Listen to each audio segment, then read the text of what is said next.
বন্ধু আলামিন, তুমি যে সাগর পাড়ে আসছো রাত 3টা বাজে, তোমার অনুভূতি কেমন বলো? শহরের যান্ত্রিকতা, কোলাহল এগুলো দূর করার জন্য সাগর পাড়ে 30 মিনিট সময় যথেষ্ট। সেই হিসেবে আমার খারাপ লাগার কোনো কারণ নেই, যথেষ্ট ভালো লাগে, রিফ্রেশ ফিল হচ্ছে। ধন্যবাদ আমার বন্ধু রাজাকে। আমার বন্ধু রাজাকে অসংখ্য করে ধন্যবাদ। রাতে 11টা বাজে সি বিচ আসবে বলছে, আমরা চলে আসছি। বেকার মানুষ যখনই যেখানে যাইতে বলে আমরা চলে আসি। কাজে শরীর তো হ্যাঁ, সাগর পাড়ের নোনা বাতাস, হ্যাঁ। বিশুদ্ধ নোনা বাতাস শরীর এবং মন দুটোর জন্য উপকারী। মন ফ্রেশ করার জন্য এই সাগরের নোনা বাতাস খুবই উপকারী। আর সাগরের ঢেউ যেন মনের প্রতিচ্ছবি।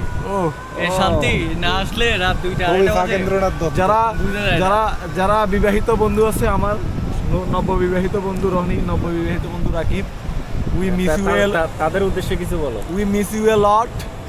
রনি এবং রাকিব, তোমরা তো এখন আছো বউয়ের কোলে, কিন্তু আমরা আছি সাগরের কোলে। বউয়ের জীবনের স্বপ্ন বন্ধু। এই সাগর পাড়ে আসলে এরকম হাজারটা বউ রাখি চলে আসা যায়। বউয়ের জীবনের স্বপ্ন।